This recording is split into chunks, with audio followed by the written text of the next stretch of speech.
करेंगे और ये तस्वीरें हम आपके साथ साझा कर रहे हैं। आप देख सकते हैं कि बारीकियों को जानने के लिए लगातार जब से ये हादसा हुआ है, प्रधानमंत्री नरेंद्र मोदी लगातार उनकी पैनी नज़र इस पर बनी हुई है। और उसके बाद अब ये तस्वीरें हम आपके साथ साझा कर रहे हैं क्योंकि प्रधानमंत्री नरेंद्र मोदी खुद बालासोर में हैं और वहां पर जायजा ले रहे हैं। संवाददाता अरुण हमारे साथ फोन लाइन पर जुड़ चुके हैं। अरुण, प्रधानमंत्री लगातार जायजा लेते हुए नजर आ रहे हैं तस्वीरों के जरिए, क्या अपडेट है आपके पास? बिल्कुल। देखिए गौरव, प्राइम मिनिस्टर मोदी जब एक्सीडेंट साइट पर पहुंचे हैं तो सबसे पहली बात तो ये कि वहां पर जो नॉर्मल ऑपरेशंस थे, रेस्क्यू एंड रिलीफ ऑपरेशंस, वो जारी रहे हैं। और किसी भी इस बात का ध्यान रखा गया है कि कोई भी वीआईपी प्रोटोकॉल न लगाया जाए यहाँ पे। और प्राइम मिनिस्टर नरेंद्र मोदी वहाँ ग्राउंड जीरो जो एक्सीडेंट साइट है वहां पर उन्होंने सिचुएशन का जायजा लिया। वहां पर उन्होंने जो कई जो लोग थे जो कि रिलीफ एंड रेस्क्यू ऑपरेशन में शामिल जो ग्राउंड जीरो वर्कर्स थे उनके साथ भी इंटरेक्ट किया है, बातचीत की है। और वहां पर उनको एकम्पनी किया था जो रेलवे मिनिस्टर हैं उन्होंने, और वहां पर एक तरह से उनको सिचुएशन के बारे में ब्रीफ किया गया है। तो प्राइम मिनिस्टर नरेंद्र मोदी ने ग्राउंड जीरो पर जाकर के आप देखेंगे तो पाएंगे कि वहां पर उनको एक तरह से ब्रीफ दिया गया, बताया गया कि कितना कितना एक तरह से यहाँ पर रेस्क्यू रिलीफ ऑपरेशन हो चुका है। और जाहिर सी बात है कि जैसा हमने सुबह भी अपने दर्शकों को बताया था, यहाँ पर सिचुएशन का जायजा लेने के बाद में, इसको रिव्यू करने के बाद में प्राइम मिनिस्टर मोदी उस अस्पताल में भी जाएंगे जहां पर इस समय पर जो घायल हैं उनका इलाज चल रहा है। तो इस समय के जो बड़े टेकअवेज की अगर आप बात करें तो आप इस बड़े टेकअवेज में से आता है कि यहाँ पर जब प्राइम मिनिस्टर नरेंद्र मोदी पहुंचे एक्सीडेंट साइट पर, घटनास्थल पर, तो वहां पर जब नॉर्मल रेस्क्यू ऑपरेशन चलता रहा था, जेसीबी जो थी उसका जो मैकेनिज्म था कि वो बोगी को लेकर के जो काम होना था वो चलता रहा था। उसके बाद में प्राइम मिनिस्टर नरेंद्र मोदी यहाँ पर एक तरह से लोगों से सीधे इंटरेक्ट करते हुए, बातचीत करते हुए, रिव्यू सिचुएशन को करते हुए, और कुछ ही समय के अंदर प्राइम मिनिस्टर नरेंद्र मोदी उस अस्पताल में भी पहुंचेंगे जहां पर जो घायल है उनका इलाज चल रहा है। अरुण, हमने देखा कि जब से यह हादसा हुआ है प्रधानमंत्री नरेंद्र मोदी की पैनी नज़र इस पर बनी हुई है। इससे पहले उन्होंने समीक्षा बैठक भी की और उसमें भी जानने और टटोलने की कोशिश की कि आखिर यह हादसा हुआ किस वजह से। ऐसे में प्रधानमंत्री खुद जब वहां पर पहुंचे हैं तो कहीं ना कहीं बारीकियों से हर चीज़ को समझ रहे हैं। बिल्कुल, इसको समझ रहे हैं और एक इंटेंट भी दे रहे हैं कि कैसे बेहतर कोऑर्डिनेशन के साथ में तमाम जो एडमिनिस्ट्रेशन है वो एक तरह से काम करे। जब कल ये हादसा हुआ है और लगातार हम इस बात को जानते हैं कि प्राइम मिनिस्टर्स ऑफिस है इस पूरे जो घटनाक्रम पर निगरानी रखे हुए है। आज सुबह भी प्राइम मिनिस्टर नरेंद्र मोदी ने एक रिव्यू बैठक की थी जिसपे उन्हें कंप्लीट ब्रीफ दिया गया था कि आखिरकार क्या वो रीजंस रहे थे, जो पॉसिबल रीजंस थे। प्रिलिमिनरी रिपोर्ट है वो भी एक तरह से प्रस्तुत की गई है अभी तक प्राइम मिनिस्टर मोदी के सामने, जिसमें कि जो इनिशियल रिपोर्ट्स होती है पता चलता है कि क्या मैकेनिकल एरर थी, टेक्निकल एरर थी या फिर ह्यूमन एरर थी। तो ये जो बेसिक चीजें, जो इनिशियल जो चीजें हैं उसके बारे में प्राइम मिनिस्टर नरेंद्र मोदी को ब्रीफ किया गया है। रेस्क्यू एंड रिलीफ के मोर्चे पर इस समय पर क्या कुछ किया जा रहा है और जो इस समय पर जो हॉस्पिटल कैपेसिटीज हैं क्या वो इस समय पर काफी है कि जो लोग हैं, जो पेशेंट्स का है, घायलों का जो इंटेक आया है उसको एड्रेस कर सके, या फिर दूसरे डिस्ट्रिक्ट से, पास के डिस्ट्रिक्ट से और कितने डॉक्टर्स को, पैरामेडिक्स को या फिर जो हॉस्पिटल स्टाफ है उन्हें मोबिलाइज करने की जरूरत है। तो इस समय पर जो प्राइम फोकस है, चाहे स्टेट हो, सेंटर हो, डिस्ट्रिक्ट एडमिनिस्ट्रेशन हो, उनका फोकस क्लियरली इस बात पर है कि जो घायल लोग हैं उनको कैसे जल्द से जल्द उनको त्वरित ट्रीटमेंट, बेटर ट्रीटमेंट मिल सके। दूसरा, जब टॉप लीडरशिप, जब देश की टॉप लीडरशिप ग्राउंड जीरो पर मौजूद होती है तो वो इस चीज को एक तरह से ये चीज सुनिश्चित हो पाती है कि जो ग्राउंड लेवल पर, ग्राउंड जीरो के ऊपर जो भी लॉजिस्टिकल इश्यूज आ रहे होते हैं, रेस्क्यू रिलीफ में जो भी इश्यूज आ रहे होते हैं, बिकॉज बहुत ही क्योटिक सिचुएशन हो जाती है ऐसे, क्योंकि एक बड़ा हादसा आप इसे कह सकते हैं, तो उनको किस तरह से जल्द से एड्रेस किया जा सके। तो अब देखिए कैबिनेट मिनिस्टर्स देखिए वहां पर रेलवे मिनिस्टर खुद मौजूद हैं, धर्मेंद्र प्रधान वहां पर मौजूद हैं, चीफ सेक्रेटरीज,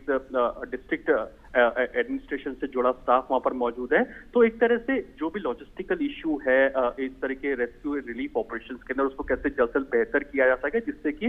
इस रेस्क्यू रिलीफ ऑपरेशन को जल्द से जल्द अंजाम दिया जा सके। इस समय पर जैसे कि एनडीआरएफ भी लगातार ब्रीफ कर रही है कि जब ये बोगीज हैं, जो जेसीबीज वहां पर जिस तरह से मौजूद है, वो बोगीज को एक तरह से लिफ्ट करके देखेंगे कि कोई भी वहां पर अलाइव या फिर जो कहते हैं लाइफ वहां पर मौजूद ना हो, तो इस चीज को इंश्योर किया जा रहा है कि हर जान को वहां पर बचाया जा सके। दूसरा, जान को बचाने के बाद में कैसे हॉस्पिटल तक जो घायल है उनको पहुंचाने के बाद में कैसे उनको बेहतर सुविधाएं मिल सके, इस बात पर फोकस रखा जा सके। Last but not the least, जो बेटर कोऑर्डिनेशन हो सके डिस्ट्रिक्ट, स्टेट, सेंटर के बीच में, उस चीज को एक तरह से इंश्योर किया जा सके। तो इन तमाम चीजों को लेकर जब देश की टॉप लीडरशिप वहां पर मौजूद है तो जाहिर सी बात है एक बहुत इंपॉर्टेंट इंटेंट मिलता है। काम जो लोग ग्राउंड जीरो पर कर रहे हैं प्राइम मिनिस्टर नरेंद्र मोदी ने उनसे भी ब्रीफ लिया, जैसे कि हम विजुअल्स में देख सकते हैं कि जो ग्राउंड जीरो पर जो वर्कमैन थे जो कि रेस्क्यू एंड रिलीफ ऑपरेशन में इन्वॉल्व थे,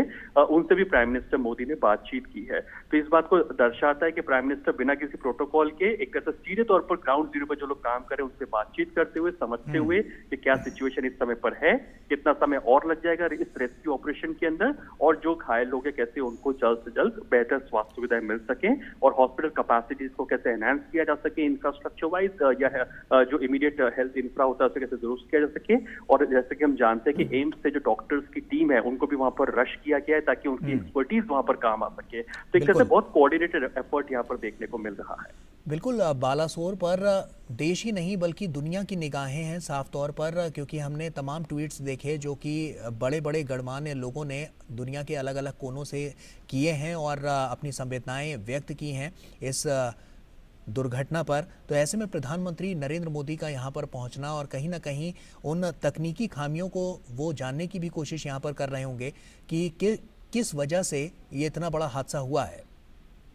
बिल्कुल, आप बिल्कुल सही बता रहे हैं। इस बात को हम जानते हैं कि जो वर्ल्ड लीडर्स हैं या फिर एक तरह से हर देश की तरफ से लगभग कॉन्डोलेंसेज मैसेजेस इस समय पर, हर बड़े देश की तरफ से जो कॉन्डोलेंसेज मैसेजेस हैं वो एक तरह से आ रहे हैं। प्राइम मिनिस्टर नरेंद्र, जैसा कि हम जानते हैं इस पर एक कमेटी को रिपोर्ट सौंपनी है, लेकिन जो प्रिलिमिनरी इंफॉर्मेशन है वो तो प्राइम मिनिस्टर के पास आ जाती है, रेलवे मिनिस्टर के पास इस प्रिलिमिनरी इंफॉर्मेशन या रिपोर्ट जो होती है वो इनिशियली आ जाती है और उसके तहत आप देखेंगे तो यही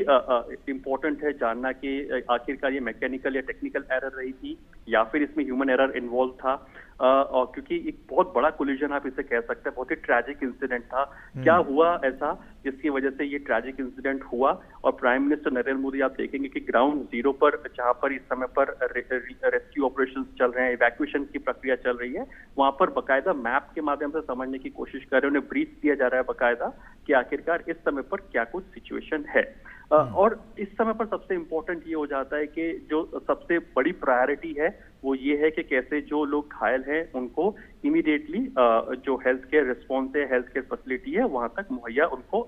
की जा सके। इस समय पर आप पाएंगे कि रेलवे मिनिस्टर खुद वहां घटना जो स्थल है वहां पर बने हुए हैं और इस पूरी सिचुएशन पर लगातार मॉनिटरिंग कर रहे हैं। दूसरा, प्राइम मिनिस्टर्स ऑफिस लगातार संपर्क में है हर स्टेक होल्डर्स के साथ में और लगातार इस बात की मॉनिटरिंग कर रहा है कि आखिरकार ये जो पूरा एक ट्रैजिक इंसिडेंट हुआ है इसका जो एक आउटकम ये है कि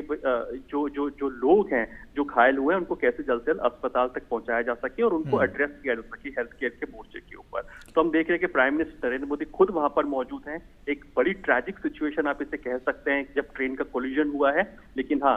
एक जो ह्यूमैनिटी है इसका भी एक फेस हमने यहाँ पर देखा है। अलॉन्ग विद दी जो रेस्क्यू टीम से एनडीआरएफ की टीम्स के साथ आप देखेंगे तो पाएंगे कि जो लोकल लोग हैं वो भी काफी बड़ी संख्या में यहाँ पर कोलैबोरेट कर रहे हैं, कंट्रीब्यूट कर रहे हैं और लोगों को एक तरह से एनडीआरएफ की टीम्स को एक तरह से सपोर्ट भी कर रहे हैं। हम ऐसे भी विजुअल्स देख रहे हैं कि खाना भी यहाँ पर इनके लिए मुहैया कराया जा रहा है, जो लोकल्स हैं वो खुद खाना लेकर के भी इनके लिए आ रहे हैं। तो ये देश की ताकत दिखाता है कि ऐसे ट्रैजिक इंसिडेंट जब भी हुए हैं कैसे एक मानवीय चेहरा देखने को मिलता है कि लोग कैसे एक साथ निकल करके आते हैं और एक तरह से इसमें सहयोग देते हैं कि कैसे ज्यादा से ज्यादा लोगों को बचाया जा सके। तो हाँ, prime minister Narendra Modi ground zero पर लीडिंग फ्रॉम द फ्रंट आप कह सकते हैं, तमाम स्टेक होल्डर से बातचीत करते हुए, जिसमें के cabinet ministers Dharmendra Pradhan, railway minister भी अश्विनी वैष्णव जो उनके साथ में लगातार मौजूद हैं, उन्होंने सबसे पहले उनको ब्रीफ किया। उसके बाद प्राइम मिनिस्टर नरेंद्र मोदी जो ग्राउंड पर मौजूद जो रेस्क्यू स्टाफ है, जो रेस्क्यू रिलीफ टीम ऑपरेशंस के जो पर्सनल्स हैं उनके साथ में इंटरेक्ट करके बात करके पूरी ग्राउंड सिचुएशन को समझते हुए कि आखिरकार कितना टाइम और लगेगा इस रेस्क्यू ऑपरेशन के अंदर, और जाहिर सी बात है एक एक बारीकी को समझते हुए। और अब यहाँ से प्राइम मिनिस्टर नरेंद्र मोदी हम जानते हैं इस बात को कि जो अस्पताल है जहाँ पर जो पेशेंट्स है या फिर जो घायल लोग हैं जिनको भर्ती कराया गया है वहाँ पर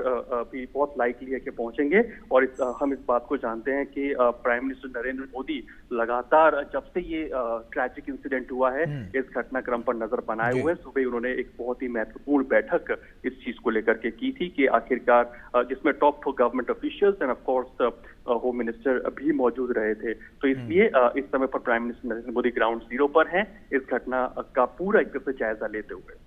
बिल्कुल। और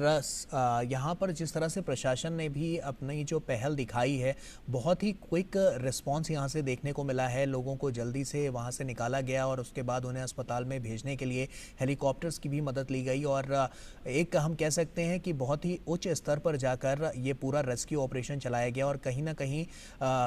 अगर हम बात करें, हालांकि जो आंकड़े आए हैं वो तो बहुत ही दुखद हैं, लेकिन फिर भी ज़्यादा से ज़्यादा लोगों को बचाया जा चुका है और उनको अस्पताल पहुंचाने की जो प्रक्रिया है वो लगातार चलती हुई नज़र आ रही है। ऐसे में अरुण, यहाँ पर जो स्थितियां हैं अभी, क्या और भी घायलों को वहां से निकाला जा रहा है? जो और लोग हैं उनको भी अभी रेस्क्यू उनके ऊपर किया जा रहा है और उनको अस्पताल पहुंचाने की जो प्रक्रिया है क्या अभी भी सुचारू रूप से चल रही है?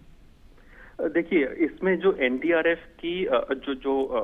चीफ है उन्होंने साफ तौर पर कहा था कि जब तक हर एक जान को बचाया नहीं जाएगा, जब तक कंप्लीटली इस बात को इंश्योर ना किया जा सके कि कोई भी एक लाइफ वहां पर मौजूद नहीं है, जब तक वो रेस्क्यू ऑपरेशन को कंटिन्यू मानते हैं। ऑल्दो इस समय पर आप पाएंगे कि जितने लोग थे जो इसमें सवार थे, अगर स्टैटिस्टिकली अगर काउंट करके देखिए कि जितने लोग बोगी में सवार थे, कितने लोग को निकाला जा चुका है, तो मोर और लेस जो घायल थे वो लोग, उन लोगों को प्राइमरीली पहुंचा दिया गया है अस्पतालों के अंदर। दूसरी बात, एनडीआरएफ का जो वर्किंग मैकेनिज्म है वो साफ तौर पर ये कहता है, या फिर कोई भी रेस्क्यू रिलीफ टीम का जो ऑपरेशन तब तक चलता है जब तक वो बोगी जो, क्योंकि हम जानते हैं कि इसमें देखिए बोगी एक दूसरे के ऊपर है और ऐसी सिचुएशन में इंटरसेक्टिंग पोजीशन में ये बोगीज हैं इस समय पर, जिसमें हो सकता है कि नीचे कोई लाइव डेड या हो सकता है अलाइव वहां पर मौजूद हो। इसकी इस संभावना को नजरअंदाज नहीं किया जा सकता। और इसी वजह से आप देखेंगे जेसीबीज वहां पर मौजूद है, वहां पर और जेसीबीज इन बोगीज को एक तरह से मूव करके आगे भी देख रही है। तो जेसीबी लगातार वहां पर मौजूद है। तो यही वजह है कि इस रिलीफ, ये एक तरह से ऑनगोइंग प्रोसेस है रेस्क्यू एंड रिलीफ ऑपरेशन के पार्ट का। दूसरा, जो हमारे देश की जो एनडीआरएफ टीम है या फिर जो रेस्क्यू रिलीफ ऑपरेशन में जो टीम इस समय पर है मौजूद है, वो बहुत एक्सपर्टीज रखती है। टर्की जैसे जहां अर्थक्वेक आया था वहां पर भी यही एनडीआरएफ की टीम वहां जाती है और वहां पर रेस्क्यू रिलीफ बहुत बेहतरी के साथ करके आती है। तो ये टीम्स एक तरह से होती है, ये एक्सपर्टीज रखती है इस चीज को लेकर के कि इन तरह के सिचुएशंस में कैसे डील किया जा सके और कैसे हर एक लाइफ को बचा करके इमीडिएट बेसिस पे उनको क्विक रिस्पॉन्स के तहत अस्पताल तक लेकर के जाया जा सके। इसमें इंपॉर्टेंट पार्ट ये भी कि तमाम जो स्टेक होल्डर्स हैं, स्टेट के रेस्क्यू रिलीफ टीम्स, सेंटर की तरफ से जो रेस्क्यू रिलीफ टीम्स हैं, ये वहां पर एक बहुत ही बेहतर कोऑर्डिनेशन के साथ में काम कर रही हैं। इससे पहले भी प्राइम मिनिस्टर मोदी ने कई सारे प्लेटफॉर्म्स पर इन टीम्स को जब भी एड्रेस किया है तो साफ तौर पर कहा है कि आप कैसे टेक्नोलॉजिकल एक्सपर्टीज के साथ में काम कर सकें, कैसे एक मानवता के साथ में एक मानवीय चेहरा रख करके अपना काम कर सके, last but not the least कैसे आप क्विक रिस्पॉन्स के साथ में काम कर सके। इन बातों को प्राइम मिनिस्टर मोदी ने पहले भी इन टीम्स को कई सारे नेशनल प्लेटफॉर्म्स पर इस बात को कहा हुआ है। उसी के तहत आप देखेंगे कि जो हमारी जो लोकल जो रेस्क्यू एंड रिलीफ ऑपरेशंस की जो टीम्स हैं, एनडीआरएफ की बात कर लीजिए या अन्य जो स्टेट की जो रेस्क्यू टीम्स हैं, वो लगातार इसी मिशन के साथ में काम कर रही है कि जो हर एक जान को कैसे बचाया जा सके। और उसका एक ही तरीका होता है, हॉस्पिटल में टर्मिनोलॉजी यूज होती है जिसे कहते हैं गोल्डन आवर में ट्रीटमेंट प्रोवाइड कराना। ऑल्दो इस हादसे को अब काफी समय हो चुका है, जो लोग इन रेलवे की बोगीज में से निकल रहे थे वो ना के बराबर या वैसे कोई लग नहीं रहा है कि और भी यहाँ पर पॉसिबिलिटी होगी लोगों की, लेकिन फिर भी एनडीआरएफ या फिर जो रेस्क्यू रिलीफ ऑपरेशन की जो टीम होती है, तैनात होती है, वो किसी भी पॉसिबिलिटी को नजरअंदाज नहीं करते हैं और उसको एक तरह से लास्ट मोमेंट तक इस ऑनगोइंग प्रोसेस को अंजाम देते हैं। तो इसी की तरह हम देख रहे हैं जब प्राइम मिनिस्टर नरेंद्र मोदी जब देश के टॉप लीडरशिप ग्राउंड जीरो पर मौजूद है, तो इस बात का मतलब ये है कि उनका इंटेंट बिल्कुल क्लियर है कि यहाँ पर क्विक रिस्पॉन्स हो, तमाम जो स्टेक होल्डर्स हैं बेहतरी के साथ में यहाँ पर एक कोऑर्डिनेशन के साथ में काम करें and last but not the least इस बात पर फोकस किया जा सके कि कैसे अब उनको हॉस्पिटल के अंदर बेटर ट्रीटमेंट मिल सके, हॉस्पिटल कैपेसिटीज को, अगर अन्य कैपेसिटीज को मोबिलाइज करने की जरूरत है तो वो उन तक वहां पर कैसे पहुंचाया जा सके। तो इस बात को आप देख सकते हैं कि prime minister Narendra Modi ground zero पर leading from the front along with the cabinet ministers वहां पर मौजूद हैं और सिचुएशन का इस समय पर जायजा ले रहे हैं। जांच कमेटी की अगर हम बात कर रहे हैं अरुण, तो उसकी किस तरह से रूपरेखा रखी गई है, किस तरह से वो जांच को आगे बढ़ाएगी और किन किन पैमानों पर ये जांच होती हुई नजर आएगी? देखिए, प्रिलिमिनरी रिपोर्ट तो एक तरह से आ जाती है, जो कि इनिशियली, क्योंकि इस ट्रेजिक इंसिडेंट की हम बात करें तो 12 घंटे से भी के आसपास का समय एक तरह से हो चुका है। तो एक तरह से प्रिलिमिनरी रिपोर्ट जो होती है वो तो एक तरह से आ जाती है, लेकिन इस जांच जो रिपोर्ट होगी तो उसमें जाहिर सी बात है जो तमाम स्टेक होल्डर्स होंगे उनसे इनपुट लेकर के इस रिपोर्ट को प्रिपेयर किया जाता है। और इम्पोर्टेंट बात यहाँ पर निकल करके आती है कि इसमें ये देखा जाता है कि क्या टेक्निकल एरर रही थी, क्या मैकेनिकल एरर थी या फिर ह्यूमन एरर थी। हमने देखा था कि पिछले 8-9 साल के अंदर गौरव इस रेलवे मंत्रालय में हमने खास तौर पर देखा है कि बहुत बेहतर सिस्टम को डिजाइन किया था। हमने देखा था कि ट्रैजिक इंसिडेंट्स की जो घटना थी बिल्कुल जीरो तक पहुंच गई थी, यानी कि ट्रैजिक इंसिडेंट के जो कोलिजन हुआ करता था ये बिल्कुल जीरो तक पहुंच गया था, कि ये इंसिडेंट्स नहीं निकल करके आ रहे थे। क्योंकि इसमें एक तरह से हमने देखा कि रेलवे मंत्रालय काफी बेहतरी के साथ में उसने काम किया है कि इस तरह के जो अनटूवर्ड इंसिडेंट होते हैं उनको कैसे लगाम लगाई जा सके। इस दिशा के अंदर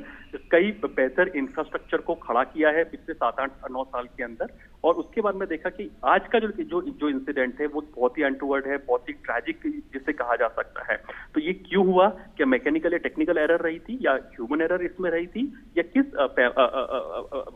लिहाज से ट्रैजिक इंसिडेंट एक तरह से रिजल्ट हुआ है? तो इस वजह से ये जो फाइनल रिपोर्ट होगी ये मंत्रालय को सौंपी जाएगी और वो फाइनल रिपोर्ट आगे प्राइम मिनिस्टर्स ऑफिस को भी सौंपी जाएगी। लेकिन इंपॉर्टेंटली अभी जो फोकस है वो हर किसी का इसी बात के ऊपर है कि after the preliminary report focus इस बात पर है कि कैसे जो ज्यादा से ज्यादा जान है उनको बचाया जा सके। और एक तरह से एक्सीडेंट साइट के बाद में, क्योंकि अब माना जा रहा है कि यहाँ पर ऑलमोस्ट रेस्क्यू रिलीफ ऑपरेशन अपने एक तरह से अंतिम पड़ाव में आप कह सकते हैं, जहां पर मोर और लेस जितनी लाइव्स थी उनको एक तरह से यहाँ पे इवैक्यूएट कर लिया गया है। लेकिन हाँ, कैसे हॉस्पिटल में इन जो जान है, जिन लोग जो इम्पैक्ट हुए इस ट्रेजेडी से, उनको कैसे बचाया जा सके, उनको कैसे बेहतर सुविधा मिल सके, इस बात पर फोकस। बिल्कुल अरुण, आप बने रहिए हमारे साथ। अब हम अपने दूसरे संवाददाता राजेश राज हमारे साथ जुड़ रहे हैं। राजेश का रुख कर लेते हैं। राजेश, सवाल कई सारे मन में हैं, लेकिन सबसे बड़ा और सबसे अहम सवाल यही बन जाता है कि आखिर इस हादसे के पीछे का प्रमुख कारण क्या है? क्या इसके बारे में कोई जानकारी मिल पाई है? देखिए, अभी तक अगर बात करें गौरव तो कोई ठोस जानकारी इस संदर्भ में नहीं मिल पाई है। और रेल मंत्री जब सुबह वहां पर पहुंचे थे बालासोर में जहां पर ये घटना घटी है, तो उन्होंने स्पष्ट तौर पर पत्रकारों के सवाल का जवाब देते हुए कहा था कि उच्च स्तरीय जो है वो कमेटी बना दी गई है। 2 कमेटी जो है, सेफ्टी कमिश्नर को भी बुलाया गया है, सेफ्टी कमिश्नर अलग जांच करेंगे और इसके अलावा एक उच्च स्तरीय कमेटी बनाई गई है जिस कमेटी के द्वारा जांच करने के उपरांत जो रिपोर्ट आएगी उस रिपोर्ट के आधार पर ही ये तय हो पाएगा कि आखिर किन किन वजहों से ये घटना जो है घट पाई है। वैसे कयासों का दौर जो है वो तमाम तरह के जो टेक्निकल जो लोग हैं, जो रेलवे लंबे समय से कवर कर रहे हैं या फिर रेलवे की जानकारी जो रखते हैं, ऐसे लोग तरह तरह के कयास लगा रहे हैं। लेकिन उन कयासों पर विराम तभी लग सकेगा गौरव जब जांच कमेटी की रिपोर्ट आएगी। और बहरहाल जो है हम देख पा रहे हैं विजुअल्स में कि प्रधानमंत्री नरेंद्र मोदी जो है वो घटनास्थल तक पहुंच चुके हैं। और सुबह में रेल मंत्री और उसके बाद शिक्षा मंत्री धर्मेंद्र प्रधान घटनास्थल पर पहुंचे थे। प्रधानमंत्री ने घायलों से भी मुलाकात की है और हम कह सकते हैं कि पूरी तत्परता जब से ये घटना घटी है, कल शाम से ही प्रधानमंत्री लगातार इस घटना की स्वयं मॉनिटरिंग कर रहे हैं। और आज उच्च स्तरीय जो बैठक उन्होंने की और बैठक के बाद तुरंत बिना विलंब किए घटनास्थल तक जाने का फैसला उन्होंने किया। और निश्चित तौर पर भारत सरकार के द्वारा जो तत्परता और सजगता दिखाई गई है उसकी तारीफ की जानी चाहिए, क्योंकि यह कठिन विपदा की घड़ी थी और इस घड़ी में तमाम लोगों ने जो मदद के हाथ बढ़ाए हैं। सरकार के द्वारा मुआवजा देने का ऐलान किया गया, सरकार के द्वारा घायलों की इलाज के लिए समुचित व्यवस्था की गई राजेश आसपास के। जी गौरव। जी राजेश, जैसा कि हम जानते हैं कि रेलवे में समय समय पर रहते हुए तमाम बदलाव किए गए। हम जानते हैं कि बीते कुछ वर्षों में हादसा ना के बराबर देखने को मिला। ऐसे में ये जो बड़े बड़े बदलाव किए गए हैं रेलवे में, वो किस ओर इशारा कर रहे हैं कि कहीं ना कहीं रेलवे की जो स्थिति है वो पहले से आज बहुत बेहतर है। ऐसे में जब ये हादसा होता है तो किस तरह की जो रणनीति है वो बनती हुई नजर आएगी, जो कहीं ना कहीं जो इस जांच को लेकर साफ तौर पर देखने को मिलेगी? देखिए, रेलवे का इतिहास बहुत ही पुराना है। 100 साल से भी ज्यादा, तकरीबन 150 साल का रेलवे का, भारतीय रेल का इतिहास है। और भारतीय रेल ने परत दर परत विकास की जो लकीरें हैं वो खींची हैं। और हम सब जानते हैं कि पहले छुक छुक करने वाली इंजन जो है वो चला करती थी, बाद में उसकी जगह डीजल इंजन ने ली और अब हम इलेक्ट्रिक इंजन चलाने लगे। तो भारतीय रेल ने प्रगति की इबारत लिखी। उसी तरह पटरियों को दुरुस्त करने के मामले में भी अगर हम देखें तो जब प्रधानमंत्री नरेंद्र मोदी ने semi high speed train, Vande Bharat जैसी ट्रेनें चलाने का ऐलान किया, कहा कि हम इस तरह की ट्रेनें चलाएंगे और दुनिया भर के मुल्क से में हिंदुस्तान को कम्पीट कराएंगे, तो सबसे पहले यह जो है इन बिंदुओं पर मजबूती प्रदान की गई कि अगर एग्जिस्टिंग पटरियों पर हम इन ट्रेनों का परिचालन सुनिश्चित करते हैं तो कहीं ना कहीं उन पटरियों को सबसे पहले दुरुस्त किया जाए। और इसके लिए डेडिकेटेड फ्रेट कॉरिडोर का निर्माण कराया गया कि अमूमन मालगाड़ी के परिचालन से कहीं ना कहीं यह देखा जाता रहा है कि मालगाड़ी जब चलती हैं तो पटरियों को सबसे ज्यादा जो है उस पर धमक दिखाई पड़ती है या पटरियों का नुकसान होता है। ऐसे में कहीं ना कहीं जो डेडिकेटेड फ्रेट कॉरिडोर बनाया गया उससे मालगाड़ियों का परिचालन अलग करने की कोशिश की गई। ईस्ट और वेस्ट कॉरिडोर बनाया गया और इस पर कहीं ना कहीं मालगाड़ियों का परिचालन अलग शुरू किया गया और हम सेमी हाई स्पीड ट्रेनें चलाने में कामयाब हुए। और आने वाले दिनों में कहीं ना कहीं जो हमारा सपना है बुलेट ट्रेन चलाने का, उस पर भी भारतीय रेल लगातार काम कर रही है। तो ऐसे में हम कह सकते हैं गौरव कि भारतीय रेल लगातार अपनी प्रगति करता रहा। और इस दौरान हमने देखा कि जो फॉग की वजह से ट्रेनें बाधित होती थी, उसमें भी फॉग डिवाइस का निर्माण कर कहीं ना कहीं फॉग से लड़ने के लिए भारतीय रेल जो है वो तत्पर दिखाई पड़ा। लेकिन कुछ तकनीकी कमियों की वजह से इस तरह की जो घटनाएं घटी हैं उसका जांच होने के बाद ये पता चल पाएगा कि किन वजहों से ऐसा हो पाया है। लेकिन इसमें कोई संदेह नहीं है कि भारतीय रेल ने एक से बढ़कर एक नए इनोवेशन करके अपने आप को दुनिया भर के मुल्क से कम्पीट करने की कोशिश की। और आज वंदे भारत ट्रेन जो है 18 ट्रेनों का लोकार्पण हो चुका है और ये उम्मीद की जा रही है कि जब 75 ट्रेनों का परिचालन सुनिश्चित करने की बात की जा रही थी, मुसाफिरों को लग्जरियस सुविधा जो है वर्ल्ड क्लास सुविधा देने की बात की जा रही थी और world class railway station Hindustan में बनाए जाने की जो संकल्पना थी उसको भी सरजमी पर लगातार उतारने की कोशिश की जा रही है कि मुसाफिरों को हम हवाई जहाज के तर्ज पर उनको सुविधाएं दें। और आप वंदे भारत ट्रेन में जब सफर करेंगे तो निश्चित तौर पर यह एहसास,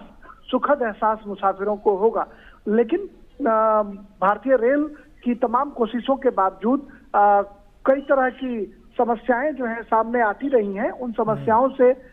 निपटने के लिए भारतीय रेल की जो कोशिश है वो लगातार जारी है और इलेक्ट्रिफिकेशन की दिशा में भारतीय रेल ने काफी प्रगति की है। डेडिकेटेड फ्रेट कॉरिडोर बनाकर मालगाड़ियों को अलग करने की कोशिश की गई है, लग्जरियस ट्रेन देने की कोशिश की गई है और कहीं ना कहीं अत्याधुनिक सुविधाएं जो है रेलवे स्टेशन और प्लेटफॉर्म पर देने के भी प्रयास किए गए हैं। ठीक है, और ये अब सीधी तस्वीरें हम आपको दिखा रहे हैं। अरुण हमारे सहयोगी हमारे साथ लगातार जुड़े हुए हैं। अरुण, हम अब सीधी तस्वीरें देख पा रहे हैं प्रधानमंत्री नरेंद्र मोदी की और साफ तौर पर कहीं ना कहीं हम जानते हैं कि संकट जब भी आता है तो प्रधानमंत्री नरेंद्र मोदी उस पर खड़े होते हैं और ऐसे में बालासोर की तस्वीरें भी कुछ यही बयां कर रही हैं। अरुण,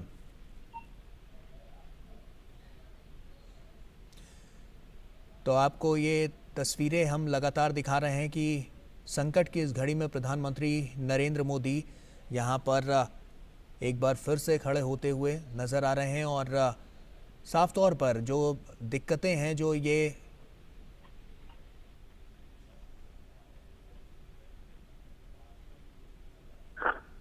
तो ये तस्वीरें आप देख सकते हैं, प्रधानमंत्री नरेंद्र मोदी घटनास्थल पर जब यहाँ पर पहुंचे तो उन्होंने जायजा लिया किन परिस्थितियों में ये पूरा हादसा हुआ है उसको समझने की, उसको टटोलने की कोशिश यहाँ पर प्रधानमंत्री नरेंद्र मोदी करते हुए नजर आए और राहत और बचाव कार्य जो है वो लगातार तेजी के साथ यहाँ पर चलता हुआ नजर आ रहा है। और आप ये तस्वीरें देख सकते हैं, प्रधानमंत्री नरेंद्र मोदी जब यहाँ पर पहुंचे तो सबसे पहले उन्होंने जायजा लिया, बारीकियों को समझने की कोशिश की कि इतना बड़ा आखिर रेल हादसा हुआ कैसे। तो प्रधानमंत्री की ये तस्वीरें आप देख सकते हैं जब वो यहाँ पर पहुंचे बालासोर में, तो यहाँ पर किस तरह से जो रेस्क्यू ऑपरेशन चल रहा था वो कितनी तेज गति से चल रहा था और कैसे यहाँ पर जो बारीकियां हैं उसको समझने की कोशिश प्रधानमंत्री नरेंद्र मोदी यहाँ पर करते हुए नजर आ रहे थे। राजेश हमारे सहयोगी हमारे साथ लगातार जुड़े हुए हैं। राजेश, साफ तौर पर हमने देखा कि प्रधानमंत्री नरेंद्र मोदी यहाँ पर पहुंचे, उन्होंने जायजा भी लिया, बारीकियों को भी समझने की लगातार कोशिश की और हमेशा से हमने देखा कि संकट की घड़ी चाहे जब भी खड़ी होती है प्रधानमंत्री सबसे पहले वहां पर आकर खड़े होते हैं और कहीं ना कहीं जो राहत और सहूलियत देने का काम प्रधानमंत्री नरेंद्र मोदी हमेशा से करते हुए नजर आए हैं। देखिए, निश्चित तौर पर आपने देखा होगा कि जब कोरोना काल में पूरा जो हिंदुस्तान था, पूरा मुल्क जब जूझ रहा था कोरोना से, और सिर्फ हिंदुस्तान ही नहीं दुनिया भर के मुल्कों में हाहाकार मचा हुआ था, उस वक्त भी प्रधानमंत्री नरेंद्र मोदी लगातार राज्यों के मुख्यमंत्रियों के साथ बैठक कर रहे थे, वीडियो कॉन्फ्रेंसिंग के जरिए बातचीत करके राज्यों को सहयोग देना, फेडरल स्ट्रक्चर को मजबूत करना। और प्रधानमंत्री नरेंद्र मोदी ने जिस मुसीबत की घड़ी में देश के साथ अपने को एसोसिएट कर बहुत कम समय में वैज्ञानिकों के द्वारा कोरोना की वैक्सीन लाई, कोरोना से जान बचाई, ऑक्सीजन जो था, ऑक्सीजन की कमी लगातार जो था वो दिखाई पड़ रहा था, उससे उन्होंने लोगों को निजात दिलाने की कोशिश की। तो निश्चित तौर पर प्रधानमंत्री का इस मामले में कोई सानी नहीं है कि वो मुसीबत की घड़ी में आम जनता के साथ अपने को संबद्ध करते हैं। और उसी की दूसरी कड़ी जो है यहाँ पर दिखाई पड़ रही है, जब बालासोर में भयानक रेल हादसा हुआ है जिसमें सैकड़ों लोगों की जानें गई हैं और उसमें अपने को एसोसिएट करते हुए वो त्वरित कार्रवाई करते हुए वो बालासोर पहुंचे हैं। हम विजुअल्स में देख पा रहे हैं कि रेल मंत्री अश्विनी वैष्णव और शिक्षा मंत्री धर्मेंद्र प्रधान उनके साथ जो है वो मौजूद हैं और उन्होंने सबसे पहले ट्रैक पर जा करके वहां देखने समझने की कोशिश की कि आखिर किन परिस्थितियों में ये घटनाएं घटी हैं। बहुत ही हृदय विदारक दृश्य जो है वहां पर दिखाई पड़ रहा है कि जो बॉगियां हैं वो छत विछत पड़ी हुई हैं, एक पर एक बॉगियां चढ़ी हुई हैं और मुझे लगता है कि प्रधानमंत्री अपनी नजरों से उसे स्वयं देखकर उसका मूल्यांकन करना चाह रहे होंगे कि आखिर किन वजहों से ऐसी घटनाएं घटी हैं और फिर अस्पताल जाकर जो घायल लोग हैं, घायल मुसाफिर हैं, उनसे उन्होंने मुलाकात की है, उनके जख्म पर मरहम लगाने की कोशिश की है। तो प्रधानमंत्री वाकई संकट की घड़ी में, जब भी देश में संकट की कोई घड़ी होती है, बिना देर लगाए वो उच्च स्तरीय बैठक करते हैं, घटना पर नजर रखते हैं और तमाम केंद्रीय एजेंसियों को लगाकर केंद्रीय एजेंसियों के द्वारा कहीं ना कहीं यह जानने समझने की कोशिश करते हैं। जब से यह हादसा हुआ है प्रधानमंत्री नरेंद्र मोदी की पैनी नजर इस पर बनी हुई है। हम जैसा कि जान रहे हैं कि कल जब ये शाम को हादसा हुआ उसके बाद से लगातार प्रधानमंत्री नरेंद्र मोदी इस पर नजर रखे हुए हैं और उसके अलावा रेस्क्यू ऑपरेशन तेज गति से चलाया गया और डॉक्टर्स की भी जो उपलब्धता है उसको और ज़्यादा बढ़ाया गया, क्योंकि साफ तौर पर इतने ज़्यादा पेशेंट एक साथ वहाँ पर जो घायल थे और जो मृत पाए गए दुर्भाग्यपूर्ण वश, तो कहीं ना कहीं प्रधानमंत्री नरेंद्र मोदी अग्रसर होकर हमेशा से ये करते रहे और जो डॉक्टर्स की भी वहाँ पर जो स्थितियाँ थीं उस पर भी हम कह सकते हैं कि इसको और ज़्यादा आगे ले जाकर प्रधानमंत्री नरेंद्र मोदी ने वहाँ पर उसकी